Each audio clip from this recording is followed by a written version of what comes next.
Okay, in this final topic for today, we're going to talk about press and shrink fits. And of course, in class, we recall that these press and shrink fits are simply a great application of the thick wall cylinder equations, because what we have when we try to press this small inner diameter cylinder onto this larger outer diameter cylinder, we have an interference. And if we can somehow get them to slide on top of each other, they're going to be sitting there with a large pressure at their interface.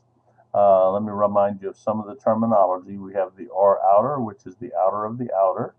We have R inner, which is the inner of the inner. Then we just have R, which is the outer radius of the inner piece, or it's the inner radius of the outer piece, or it could be called the interface radius.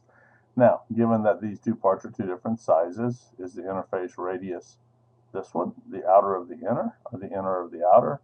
The answer is, because that interference is so small, it really doesn't matter which one we use. We could use the average of the two, or we could simply use either one of these. It will make virtually no difference in the answer.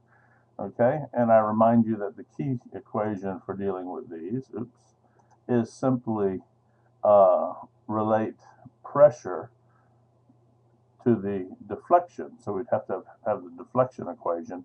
I will point out that if we're pressing two different materials together, we need the Young's modulus for each of those materials, and we need Poisson's ratio for each of those materials. The equation simplifies some if we're using the same two materials, in that E becomes just E, and Poisson's ratio actually disappears from the equation, I think. Yes, I don't see Poisson's ratio in either equation. Okay, so looking at a problem.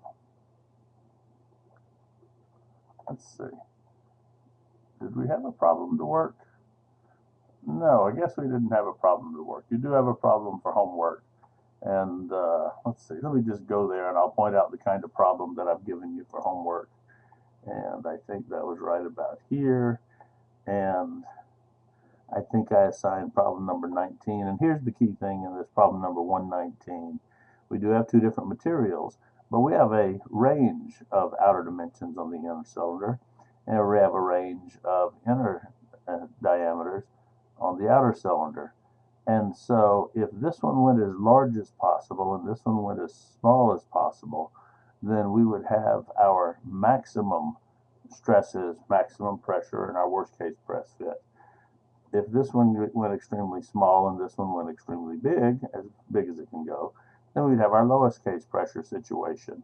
If we had this one at its average location and this one at its average location, then we would have our nominal press fit. And in the words of the homework statement, they ask you to calculate all three: calculate the nominal, calculate the low stress situation, calculate the high stress situation. And I have asked you to remember that the stresses you're going to compute are still part of a Moore circle, and I want you to assess the Moore circle state of stress, including the maximum shear stress situation for this part. So I guess that's really all I'm going to say about that one. There is not an example in the textbook.